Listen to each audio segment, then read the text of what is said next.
본문의 말씀으로 온유한 사람이 되십시오라는 제목으로 말씀의 은혜를 함께 나누겠습니다.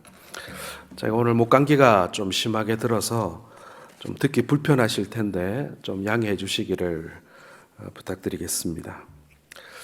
오늘 이 본문의 말씀은 사실 제가 몇 주 전에 전국 은퇴 장로님들의 모임에서 제가 전했던 말씀입니다. 저도 경상도 남자지만 우리 경상도 남자들의 특징이 뭐냐면은 나이를 먹어갈수록 화를 잘 낸다라는 것이 우리 특징인 것 같습니다. 그래서 우리 죄송하게도 연세 드신 우리 장로님들한테 화 좀 적게 내시고 온유한 분들이 되십시오라는 마음으로 이 말씀을 전했었는데요. 사실 우리 모두가 화를 잘 내는 것이 현대인들의 특징 중에 하나라고 얘기를 합니다. 옛날에 한 수도사가 사막에서 은둔 생활을 하고 있었는데 세상을 다 초월한 사람처럼 그렇게 아주 뭐랄까요? 아주 초월한 그런 삶을 사는 사람이었습니다. 사람들이 성자로까지 불렀던 사람인데요. 사단이 이 수도사를 무너뜨리기 위해서 여자로 변신해서 유혹도 해보고 물질이나 명예로 시험을 해봤는데도 넘어지지 않더랍니다. 그런데 한 마귀가 이런 시시한 방법은 집어치우라고 하면서 다른 방법으로 접근하는데 어떤 걸 했냐면은 그 수도사에게 가까이 가서 귀에다 대고 이렇게 얘기를 했답니다. 혹시 당신 소식 들었습니까? 당신 동생이 알렉산드리아에서 감독이 되었다고 합니다. 이 말을 들은 수도사가 평온한 얼굴이 금방 찌부러지더니 험악한 얼굴이 되어버리고 말더라는 것입니다. 이 수도사가 사막에서 수도 생활을 하는 동안에 그의 동생은 이 알렉산드리아에 있는 모든 교회의 최고의 지도자가 되었다는 것입니다. 그리고 이 수도사는 시기심 때문에 이 마귀의 시험에 넘어간 것이었죠. 자, 오늘 본문의 사건은 모세가 잘 나가는 것이 배아팠던 미리암과 아론의 시기심 때문에 일어난 사건입니다. 어느 날 모세가 구스 여사와 결혼을 했어요. 구스는 에티오피아를 말하고 구스 여자라는 말은 모세가 흑인 여자와 결혼을 했다, 그런 뜻입니다. 사실 모세에게는 십보라라고 하는 본처가 있었습니다. 그런데 그 십보라가 광야 생활을 하는 동안에 일찍 세상을 떠나게 됩니다. 상처한 모세가 자신의 살림을 도와주던 여자였던 이 구스 여인과 재혼을 하게 된 것이죠. 그런데 이 사건이 문제가 되었습니다. 사실 문제랄 것도 없는데 이것을 문제 삼은 사람이 바로 미리암과 아론이었습니다. 자, 그렇다면 왜 미리암과 아론은 이 사건을 문제 삼고 확대시킨 것일까요? 그것은요, 시기심 때문이었습니다. 자, 오늘 2절을 같이 한번 읽어보겠습니다. 시작. 그들이 이르되 여호와께서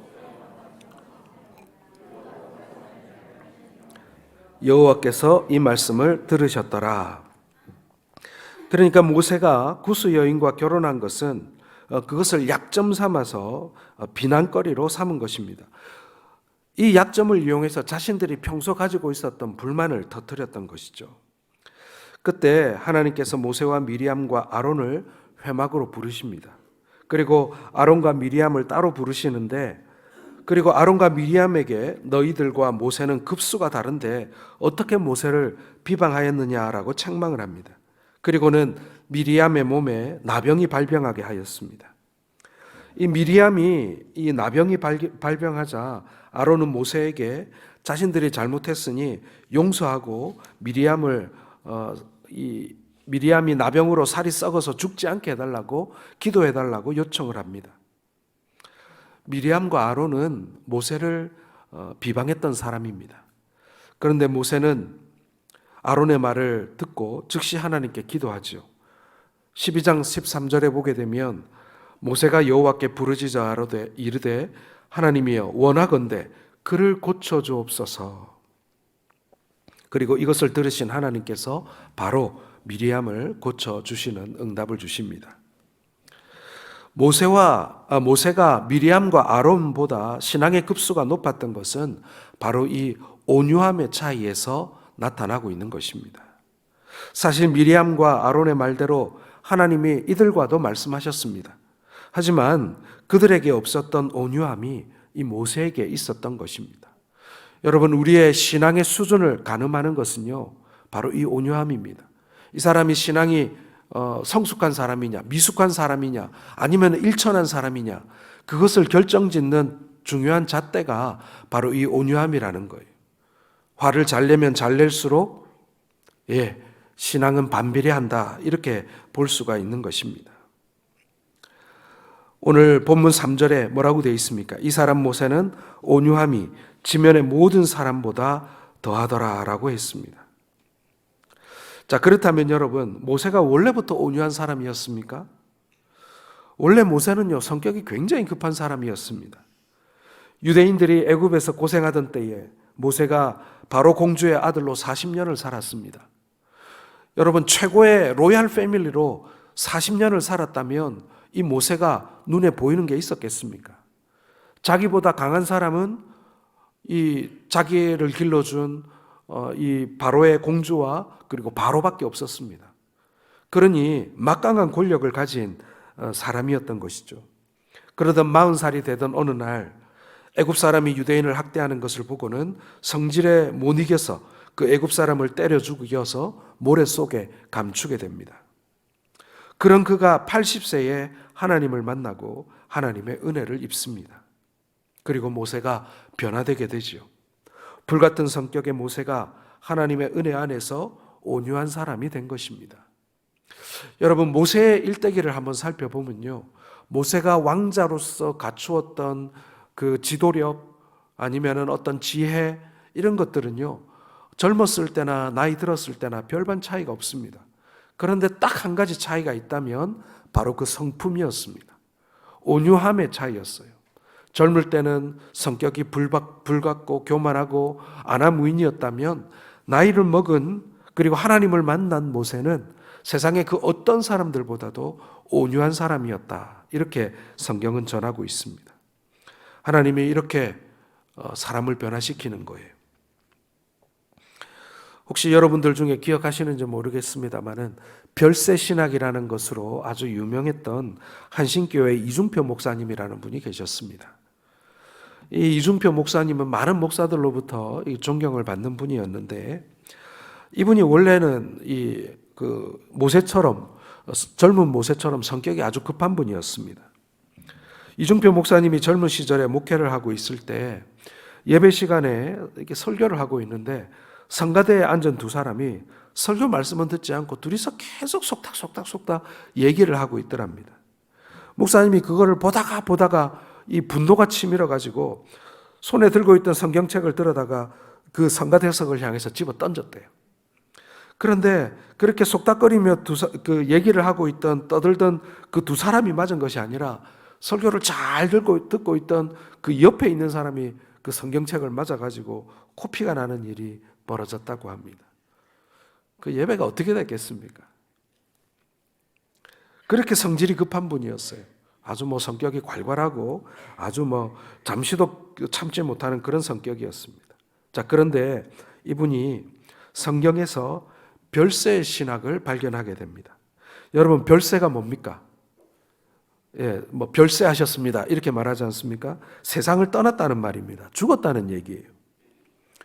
이중표 목사님은 그리스도인의 옛사람은 그리스도와 함께 십자가에서 죽었다. 그리고 그리스도인들이 사는 것은 옛사람이 사는 것이 아니라 그리스도로 사는 것이다. 이것을 성경에서 발견하고 자신의 삶 속에 그대로 적용한 그런 분인 것입니다. 그리고는 목사님이 변화되기 시작했고, 그리고 한국교회에 존경받는 그런 목회자로 살다 가신 것이죠. 별세의 신학, 다른 것이 아닙니다. 우리는 다 죽었다는 거예요. 난 다 죽은 사람이라는 거예요. 죽은 사람이 무슨 소리를 지르며, 죽은 사람이 무슨 성을 내며, 죽은 사람이 뭘 위해서 자기를 주장하겠냐는 것이죠. 우리는 다 그리스도 안에서 죽은 사람이다. 이것이 별세의 신학입니다. 우리의 옛자가 어떻든 우리가 그리스도 안에 거하고 그리스도가 우리 안에 거하게 되면 우리는 온유한 사람이 될 수밖에 없는 것입니다. 그 이유는 우리를 주장하시는 주님이 온유하시고 겸손하시기 때문에 그렇다는 거예요. 여러분, 신앙에 연륜이 더해간다라는 말은 다른 말로 하면 예수를 닮아간다라는 뜻 아니겠습니까? 우리 예수님이 온유하고 겸손한 분이었어요. 신앙의 연륜이 더해갈수록 우리는 온유하고 겸손한 사람이 되는 것이 바로 예수를 닮아가는 삶이라는 거예요. 마태복음 11장 29절에 나는 마음이 온유하고 겸손하니 나의 멍에를 메고 내게 배우라, 이렇게 말씀하십니다. 모세의 온유함이 온 이 지상에 사는 모든 사람들보다 나았기 때문에 그는 승리하는 삶을 살 수 있었던 것입니다. 여러분, 우리도 기도할 때 세상에 지지 않고 우리가 죄에 지지 않고 승리하는 삶을 살게 해달라고 우리 기도 많이 하지 않습니까? 예, 우리가 온유하면 온유할수록 우리가 더욱더 승리하는 삶을 살게 되는 것입니다. 자, 그렇다면 오늘 온유함이 무엇인지 한번 구체적으로 살펴보면서 우리 은혜를 받는 시간이 되기를 원합니다. 첫 번째로 여러분, 온유함은요, 따뜻함입니다. 따뜻함. 온유하다고 할 때 이 온자가 따뜻할 온자 아닙니까? 사람은 마음이 따뜻해야 합니다. 그래야 인생이 행복하고 사랑받습니다. 오래전에 날씨가 몹시 추운 겨울이었던 걸로 제가 기억이 납니다. 한 번은 그 열차가 아니고 고속버스를 타기 위해서 그 고속버스 대합실에 갔는데, 그때 서울에 살 때였으니까 이 대합실이 되게 컸던 기억이 나는데 되게 추웠어요. 그런데 보니까 사람들이 한 군데만 고물고물 몰려 있는 거예요. 뭐 때문이었겠습니까, 여러분? 요즘에는 뭐 석탄 떼고 뭐 연탄 떼는 건 없지만 요즘에 보니까는 열풍기라 그러나요? 그 불이 이렇게 들어오면서 이렇게 뜨거운 바람 나오는 그런 거 있지 않습니까? 그게 하나 이렇게 켜져 있으니까 사람들이 거기 잔뜩 모여 있는 거예요. 그런데 몇 군데 온풍기가 더 있는데 거기 사람 한 명도 없어요. 이유가 뭡니까? 안 켜져 있더라고요. 사람들은요, 본능적으로 따뜻한 곳을 찾아가게 돼 있습니다. 사람만 그렇습니까? 짐승도 그렇습니다. 겨울이 되어서 집에 보일러를 틀면요, 제일 따뜻한 곳에는 누가 가 있냐면 고양이가 가서 들어누워 있어요. 아주 기가 막히게 집에서 제일 따뜻한 곳을 찾아서 거기 가가지고 대자로 누워 있어요. 사람도 짐승도 따뜻한 곳을 좋아하고 그곳을 찾게 되어 있습니다. 사랑하는 성도 여러분, 사람들은 따뜻한 사람 주변에 모이기 마련입니다. 여러분, 거북이가 온순한 동물 아닙니까? 거북이가 큰 소리로 으르렁거리는 소리를 여러분 들어보신 적이 있으세요? 그리고 무엇인가를 부수고 파괴하고 다른 동물을 해치는 것을 본 적이 있습니까? 거북이가 사람을 덮쳐서 해쳤다는 얘기 들어보셨어요? 그런데 여러분, 거북이가 힘이 없어서 온유한 것이 아닙니다. 거북이가 사실은 엄청나게 힘이 셉니다. 종류에 따라서 거북이의 크기나 무게가 다양한데요, 일반적으로 15kg 정도 나가는 거북이의 몸무게가 100kg쯤 되는 사람도 움츠린 목을 뺄 수가 없다 그래요. 단단한 껍질 속에 있어서 그런 것이 아니라 이 거북이가 손발을 움츠리면 그걸 빼낼 수 있는 방법이 힘으로는 없다라는 것입니다. 그런데 빼는 방법이 뭐냐면 바로 따뜻한 불 가까이 놔두면 발도 목도 다시 내민다고 합니다. 이솝 이야기 가운데 바람과 태양이 나그네의 외투 벗기기를 하는 그런 이야기가 있지 않습니까? 결국에는 따뜻한 태양이 나그네의 외투를 벗기게 되는 것입니다. 사랑하는 성도 여러분, 여러분은 따뜻한 사람입니까? 혹시 따뜻한 사람이 아니더라도 예수님을 믿고 내가 예수님 안에, 예수님이 내 안에 거하시면 따뜻한 사람이 될 줄로 믿으시길 바랍니다. 따뜻한 사람이 온유한 사람이에요.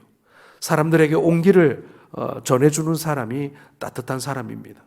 그리고 온유한 사람이라는 거예요. 그리스도인들은 그러한 따뜻함이 있어야 합니다. 절대로 그리스도인들이 냉정하고 차가워서는 안 된다는 얘기죠. 두 번째로 여러분, 온유함이라는 것은 부드러움입니다.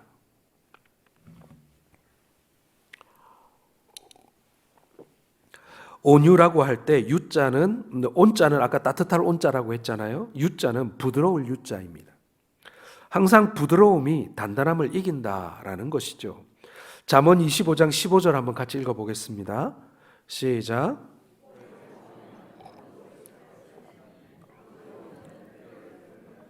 예나 지금이나 공무원 설득하기가 힘든가 봐요.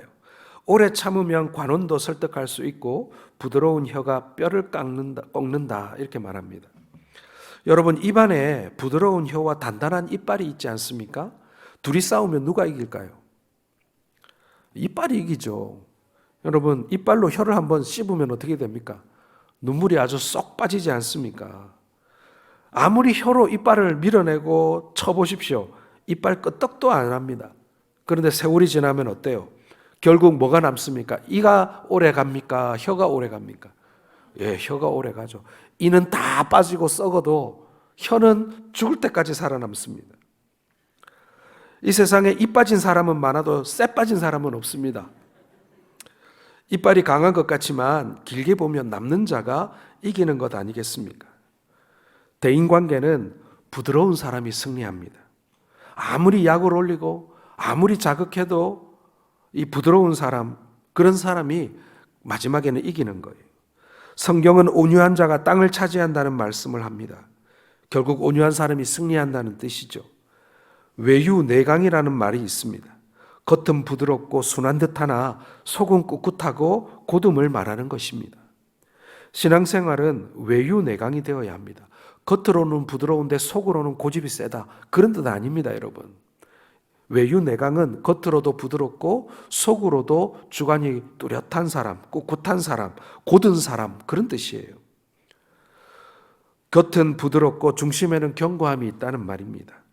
여러분, 어린아이와 어른의 차이가 무엇입니까? 어린아이는 겉과 속이 똑같아요. 속이 평안하면 얼굴의 표정이 밝습니다. 그리고 속이 불편하면 얼굴 표정도 불편합니다.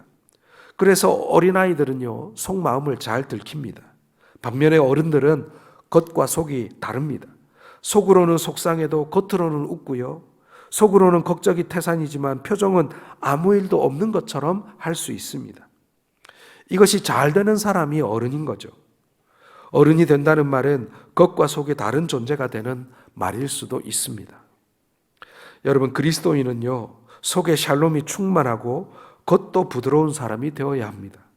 그것이 안 될 때에는 겉이라도 부드럽게 하려고 노력해야 합니다. 정상적인 그리스도인들은 온유하고 겸손하신 우리 주님을 모시기 때문에 내면은 겸손하고 겉은 부드러워야 합니다. 그것이 안 된다면 자신의 중심에 주님이 충만하도록 힘써야 하고 그렇게 기도로 간구해야 합니다. 거울을 보고 웃는 연습을 해서 부드러운 이미지를 만들어야 합니다. 기도할 때마다 하나님, 저 이 거지 같은 성질 좀 죽이게 해주세요. 이 불 같은 성질 좀 죽이게 해주세요. 그렇게 기도해야 합니다. 그렇게 함으로 인해서 내 안에 화가, 그리고 나의 어떤 이 격정이 충만한 것이 아니라 예수가 충만하도록 노력해야 한다. 성령이 나를 지배하시도록 해야 한다라는 얘기인 것입니다. 온유함의 특징은 여러분 부드러움입니다. 우리 사람들을 부드럽게 대하시고 세상 사람들을 부드럽게 대하시고 모든 이웃들에게 부드러운 온유한 사람들 되시기를 주의 이름으로 축원합니다. 마지막 세 번째로 여러분, 온유함은 하나님께 대한 순종입니다.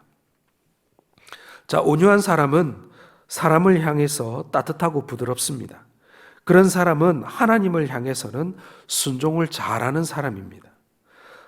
여러분, 사람을 타는 말로 비유할 수가 있는데요, 야생마는 기수의 말을 듣지 않습니다. 그게 야생마죠. 기수의 말을 잘 들을 것 같으면 야생마가 아니죠. 그런데 잘 훈련된 말은 기수의 말을 잘 듣습니다. 기수가 가라 하면 가고 서라 하면 섭니다. 기수가 좌하면 좌하고 우하면 우합니다. 하나님께서 온유한 사람은 하나님의 말씀을 따라 움직입니다.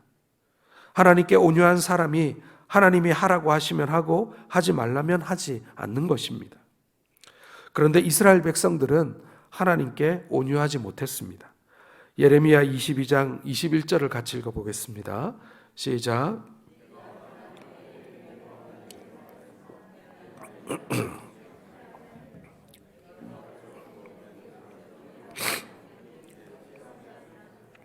자, 이 말씀은요, 이스라엘 백성들은 습관적으로 하나님께 불순종했다라는 말씀입니다. 그들은 하나님의 음성에 귀를 기울이지 않았습니다. 그리고는 하나님이 싫어하는 방향으로만 간 거예요. 그런데 그것이 한 번 그러고 마는 실수가 아니라 습관적이었다, 이렇게 말씀합니다. 그래서 멸망당한 거예요. 다른 말로 하면 그들은 습관적으로 교만했다라는 것입니다. 하나님은 여러분, 교만한 자를 싫어하시는 것이 아니라 교만한 자를 대적하십니다.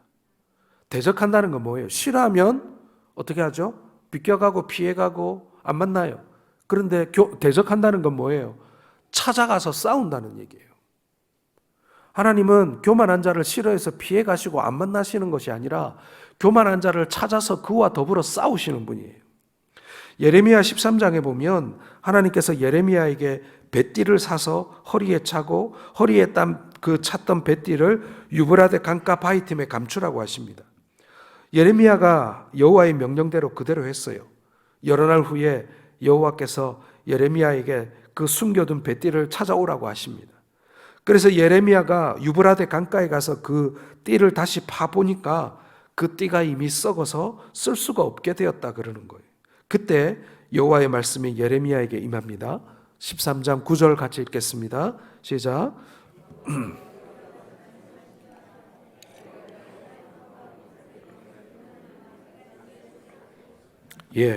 예루살렘의 큰 교만을 이같이 썩게 하리라. 교만하여 하나님의 말씀을 듣지 않는 자들이 멸망당하는 것을 썩은 뱃띠를 통해 가르쳐 주신 것입니다. 사람들이 여러분 잘못 생각하는 것 중에 하나가 뭐냐면요, 힘이 있어야 성공을 한다라는 겁니다.